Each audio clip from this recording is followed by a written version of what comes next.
My brother called crying about an emergency and begged me to watch his kids. But I found out he was partying in Miami with his new girlfriend while I played free nanny. So I called CPS and his ex-wife and now he is begging. Hey everyone! Before we jump into today's video, I need your help. We've noticed the channel is losing some traction and subscribing is one of the best ways you can support us.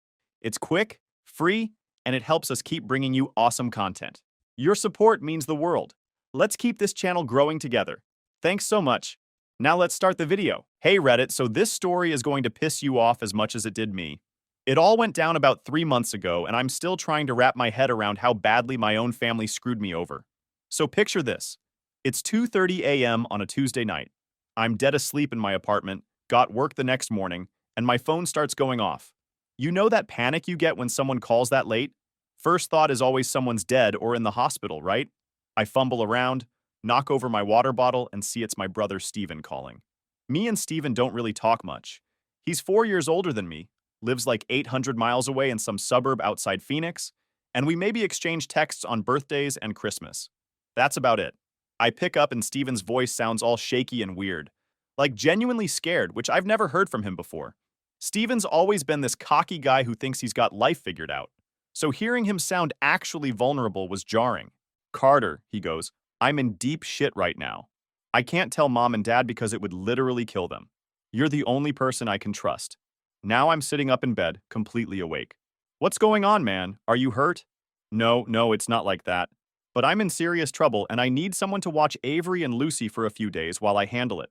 Maybe a week at most. For context, Avery and Lucy are his daughters. Their mom Hannah left about 2 years ago after she caught Steven cheating on her for like the third time. Messy divorce, custody battle, the whole thing. Steven ended up with full custody somehow. I'm asking him what kind of trouble he's in, but Steven won't give me specifics.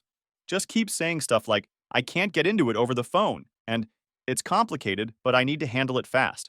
He's being super vague, which is already weird, but he sounds so desperate that I'm starting to worry.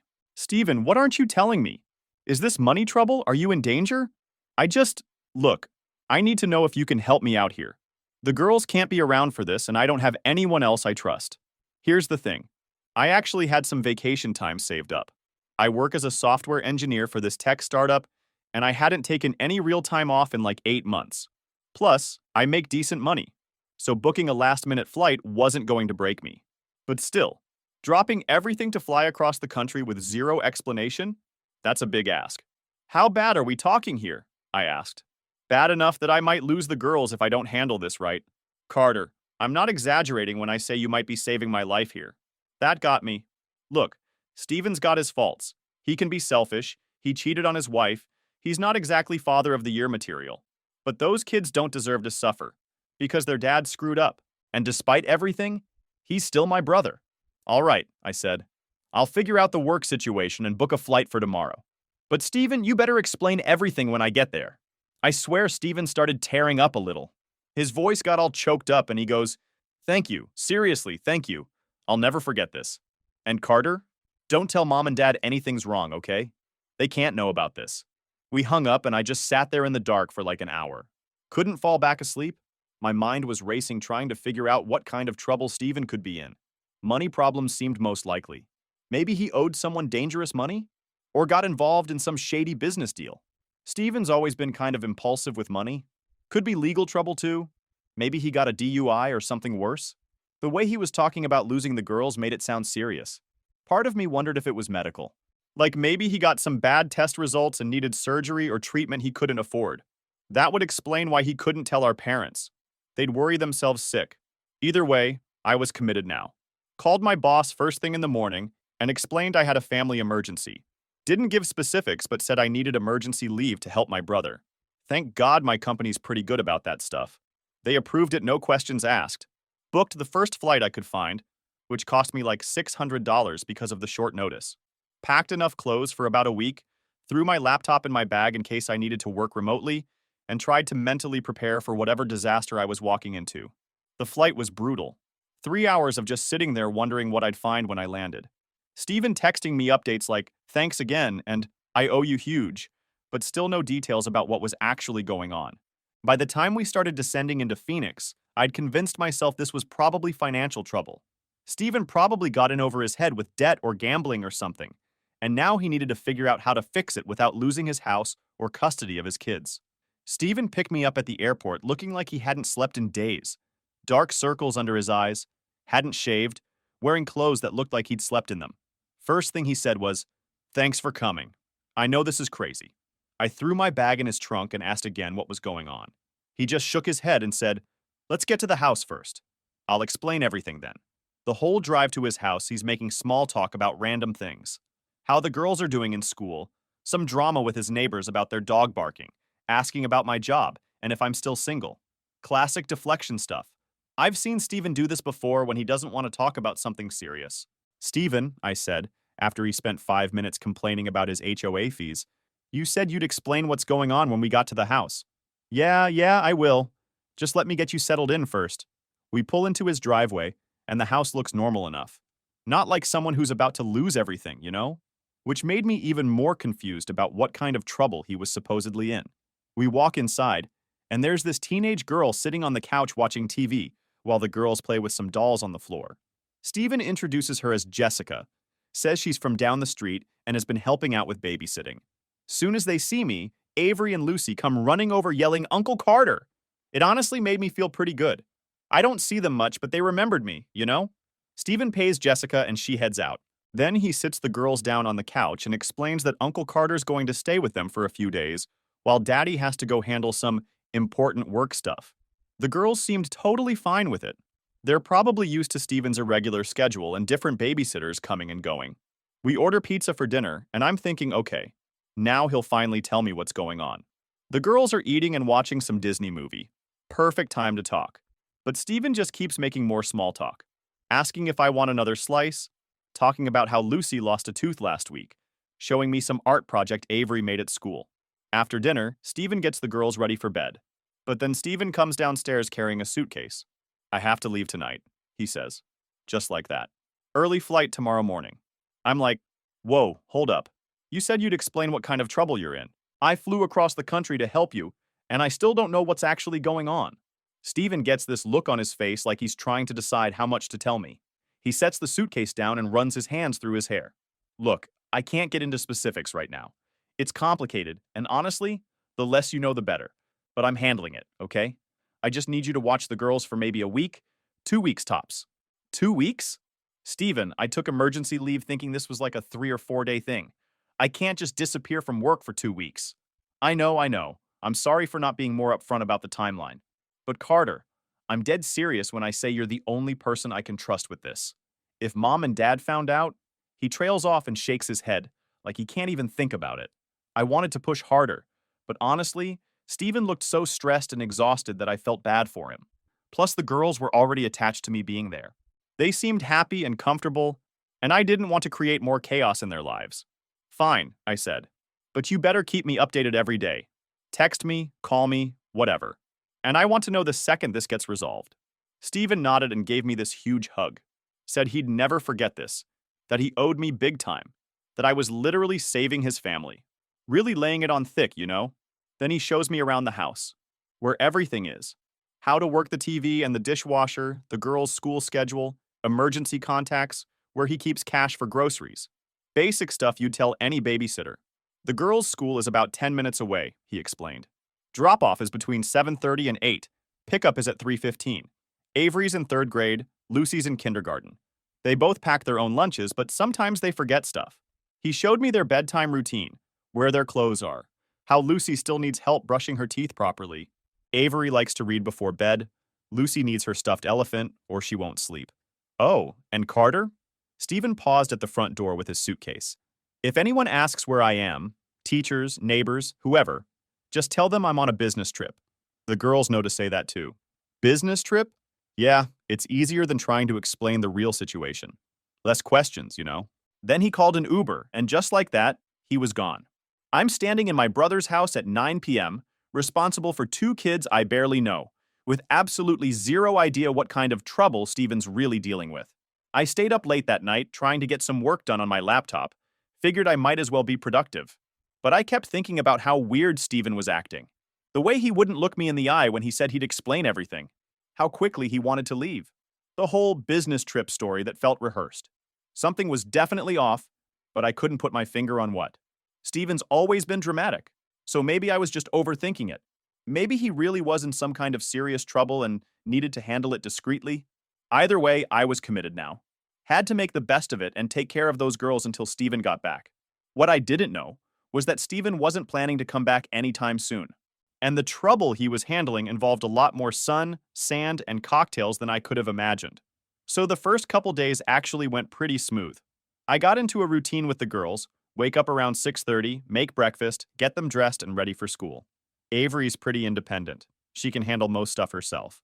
Lucy needs more help, especially with picking out clothes that actually match and remembering to brush her teeth. But then I started noticing things that didn't add up. First thing was when I'm helping Avery with her homework. She's working on some math problems and just casually mentions, Daddy's special friend Vanessa makes really good pancakes. Do you know how to make pancakes, Uncle Carter? I'm like, who's Vanessa? Avery just shrugs. She's Daddy's friend. She sleeps over sometimes. She's really nice and she has long blonde hair, and she always smells like flowers. Okay, so Steven has a girlfriend. Not necessarily weird by itself. He's been divorced for 2 years. Makes sense he'd be dating someone. But why not just tell me about her? That night, I'm putting Lucy to bed, and she goes, Uncle Carter, when Daddy comes back from his trip, is he going to bring us presents like he promised? What kind of presents did he promise? He said he'd bring us something special from the beach. Maybe shells or a pretty rock. Beach? Steven told me he was handling some kind of serious trouble. What kind of business emergency gets handled at a beach? Day 4, I'm looking for the girls' birth certificates because Lucy's school needed some immunization form filled out. I'm going through Steven's desk in his home office, and that's when I notice his passport's missing from the little organizer where he keeps important documents. His driver's license is there, social security card, insurance papers, but no passport. If Steven's on a business trip somewhere in the US, why would he need his passport? Unless he's not in the US at all. I'm starting to get suspicious now, so I decide to do some digging. Found Steven's laptop sitting on his dresser. He left it behind, which seemed weird for any kind of business trip. The thing wasn't even password protected. Classic Steven, always terrible with basic security stuff. Started looking through his browser history and email. Most of it was normal stuff. But then I found something that made my stomach drop. Flight confirmation email, dated the day after I arrived. Phoenix to Miami. Round trip for 2 passengers. Return date 2 weeks out. 2 passengers. I'm staring at this email thinking, what the actual hell? Then I see another email right below it. Hotel reservation at some fancy resort in South Beach. Ocean view suite, king-size bed, spa packages included. Definitely not the kind of place you stay for a business emergency. But here's what really got me pissed off. I found his credit card statements from the past month. This dude's been spending money like he's preparing for some luxury vacation. Expensive dinners at fancy restaurants, charges at jewelry stores, Victoria's Secret purchases, all in the weeks leading up to his supposed emergency. And get this, there's multiple charges for professional babysitting services, like $25 an hour for this company called Reliable Childcare Solutions. Steven's been hiring professional babysitters to watch the girls while he goes out with this Vanessa chick, but he told me he couldn't afford to hire anyone. That's why he needed family help. I'm sitting there at 1 a.m. putting all this together and getting more angry by the minute. Steven didn't have any emergency. He planned this whole thing.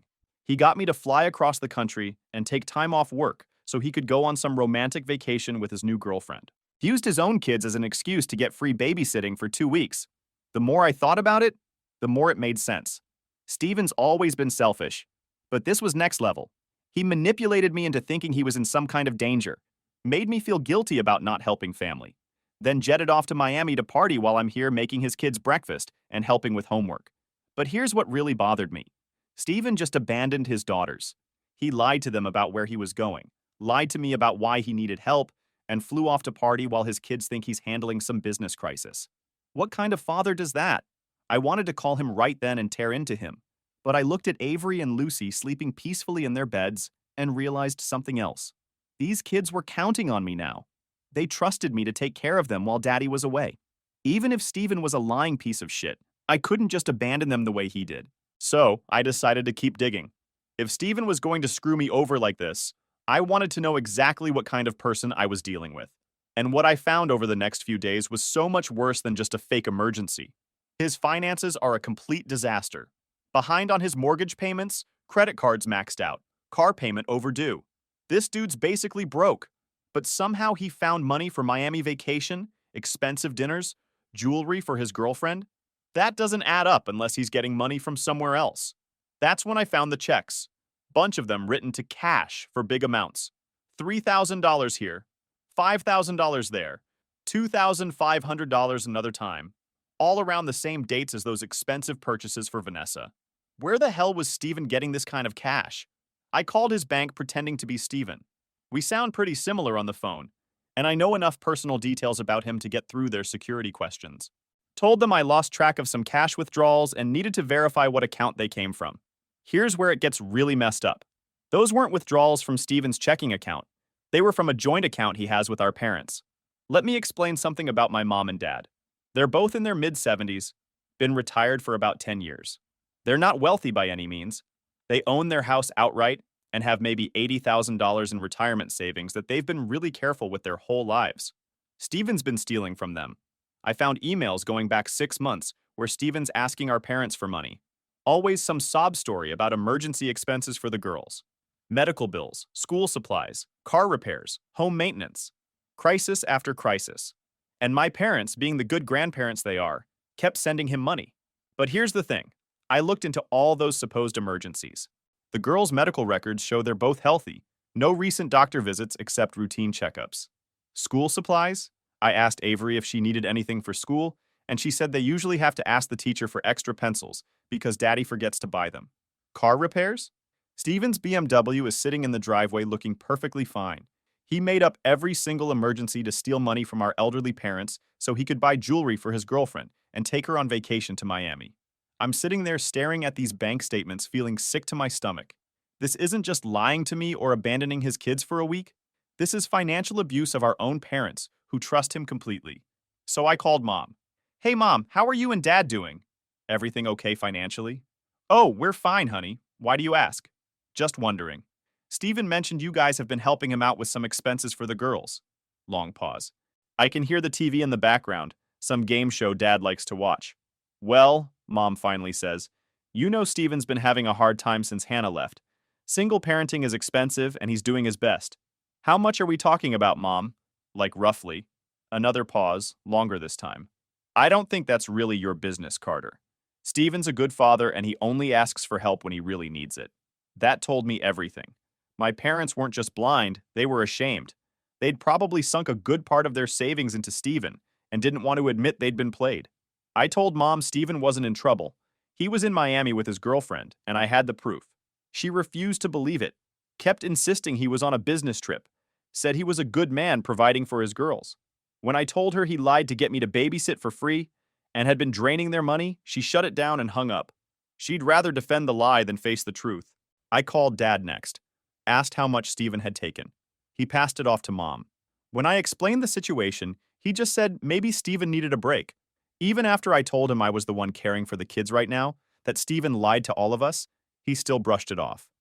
They didn't want the truth. They just wanted Steven to stay golden, even if it meant letting him walk all over them. And me. That's when I realized something. My parents aren't just enabling Steven's behavior. They're actively protecting it. Even when presented with evidence that he's lying and stealing from them, they'd rather make excuses than admit their golden boy is a fraud. After I hung up with Dad, I felt completely alone. My brother had manipulated me into free babysitting so he could go on vacation. My parents were choosing to believe his lies rather than face the truth. And I'm stuck here taking care of 2 kids who have no idea what kind of person their father really is. But you know what? That's when I stopped feeling sorry for myself and started getting really angry. Steven thought he was so smart, playing everyone against each other, manipulating family members to get what he wanted. He thought he could use me and throw me away, steal from our parents, and abandon his kids without any consequences. He was wrong. That night, I started making a plan.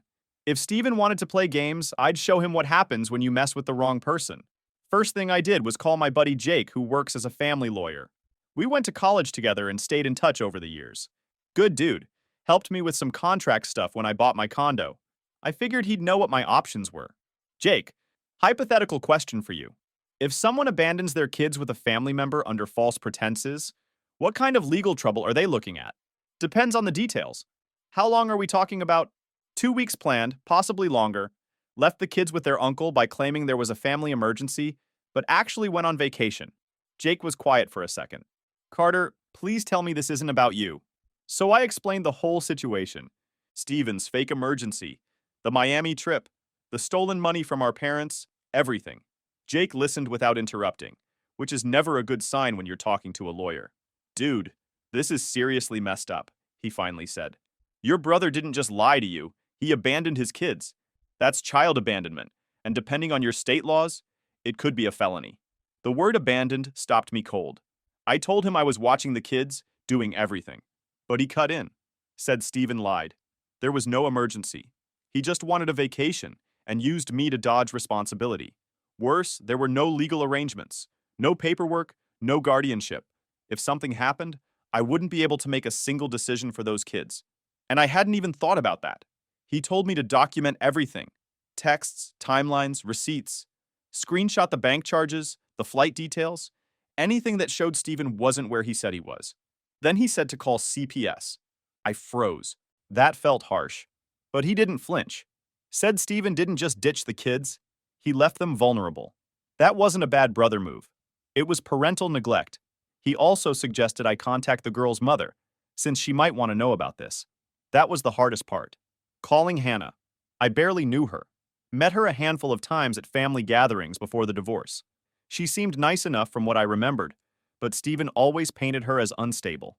Said she had problems with substances, couldn't hold down a job, wasn't fit to be a mother. Of course, now that I know Steven lies about everything, I'm questioning all of that. I found Hannah's number in Steven's phone contacts. Took me like an hour to work up the courage to call because I had no idea how she'd react. Hannah? This is Carter, Steven's brother. Long pause. Is everything okay?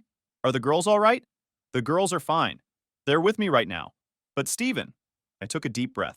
Hannah, I need to tell you something and you're probably not going to believe it. I explained everything. Hannah was quiet through most of it. I can't say I'm surprised, she finally said. Steven always put himself first, but I never thought he'd actually abandon the girls. Hannah, can I ask you something? The custody situation? Steven always said you had problems, that's why you lost custody. But given what I know about Steven now, she let out this bitter laugh. Carter, I lost custody because I couldn't afford a good lawyer. And Steven could. Simple as that. She told me the real story. How Steven hired this expensive attorney who made her look unstable in court. Every time she was a few minutes late picking up the girls because of work, they documented it. When she had a panic attack during one of the hearings, they used that to claim she was mentally unfit. The more Hannah talked, the clearer it became that Steven had manipulated the entire custody battle. He had money for a good lawyer, she didn't. He owned the house, had a steady job, looked stable on paper. She was working 2 jobs just to pay rent after he kicked her out. Hannah, I'm filing a report with CPS about Steven abandoning the girls. His lawyer said you might want to know about this for custody purposes. She started crying. Not sad crying, relief crying. Carter, I've been working as a nurse for the past year. I have my own apartment. I've completely turned my life around. I've been saving money to hire a lawyer and fight for custody again. But legal fees are so expensive. What about contact with the girls? Do you get to see them? Steven won't let me. I send birthday cards and Christmas presents, but he returns everything. The girls probably think I don't care about them. Hannah was full-on sobbing now. We talked for another hour about her life, her job, her plans to fight for custody. She sounded nothing like the unstable person Steven had described. She sounded like a mother who'd been kept away from her children by a manipulative ex-husband. The next morning, I drove to the CPS office. Never thought I'd be walking into one of those places, but here we were.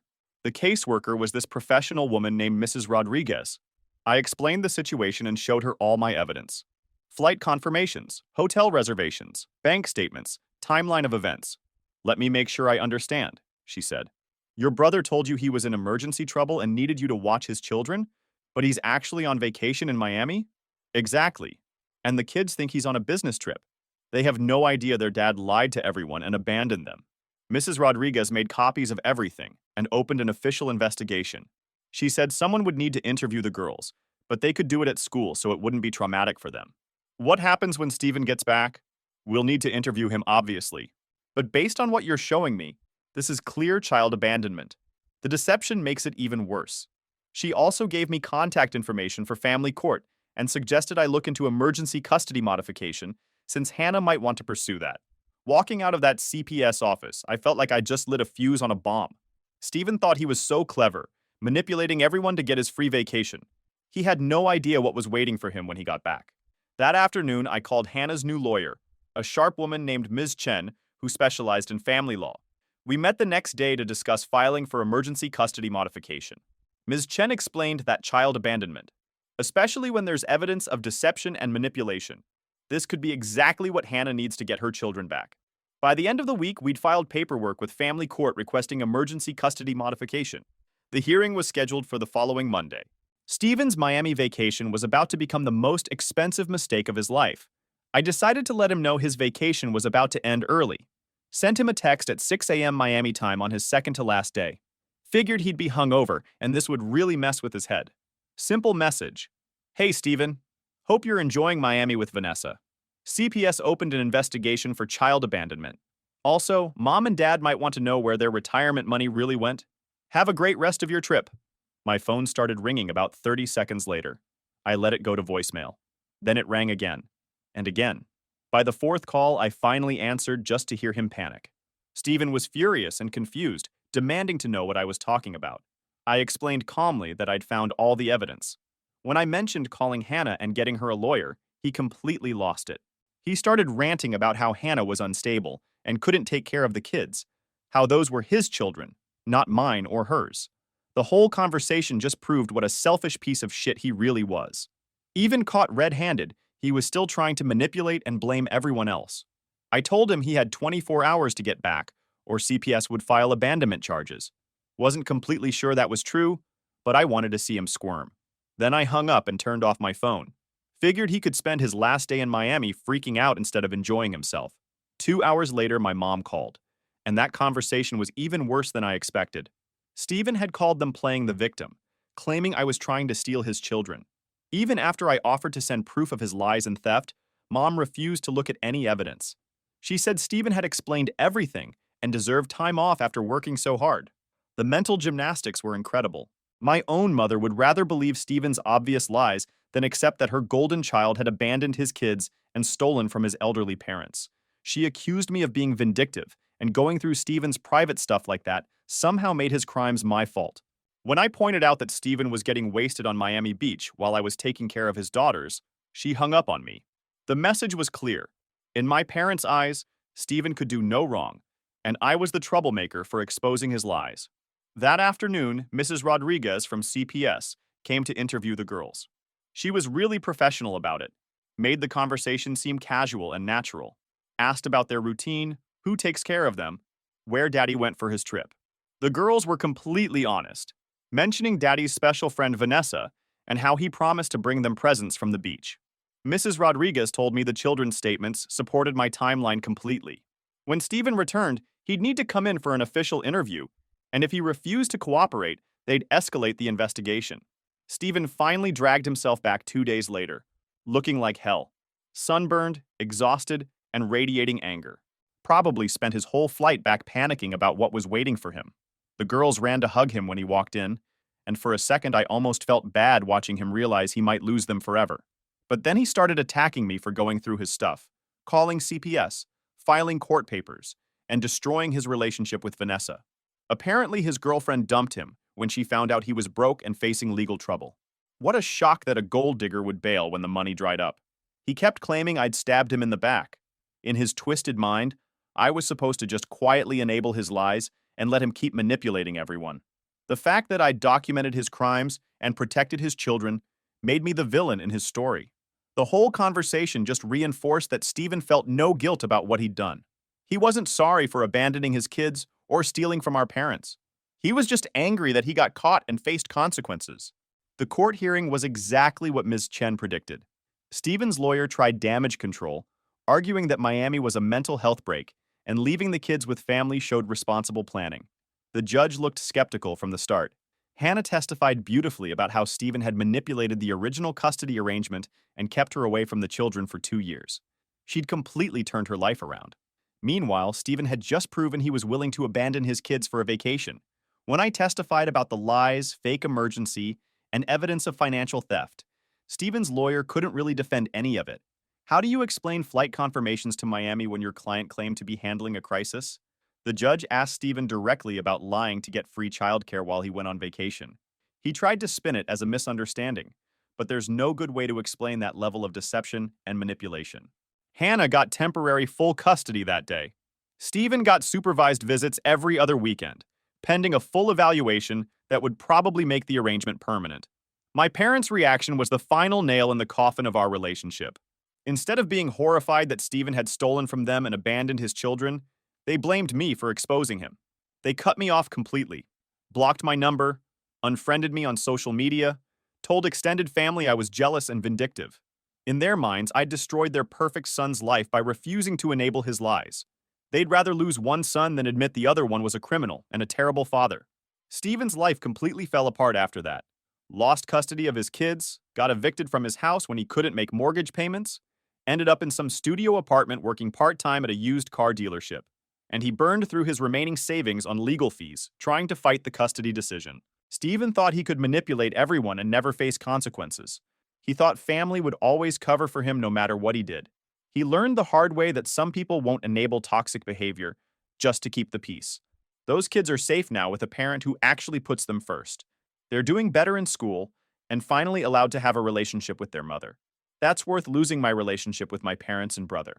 Sometimes doing the right thing costs you everything, but it's still the right thing to do. Steven made his choices, and I made mine. I sleep fine at night knowing those girls are where they belong. Then 2 weeks later, Steven started trying to contact me. Emails from different accounts, calls from random numbers, even showed up at my apartment once. Always the same bullshit, blaming everyone else, playing victim, trying to guilt me about family loyalty. Last message was him claiming he's in therapy and wants to put the past behind us. Then he asked me to help him get more visitation time. I deleted it without responding, just like all the others. Some bridges you burn for good reason. Steven can keep trying. I'm done enabling toxic people just because we share DNA.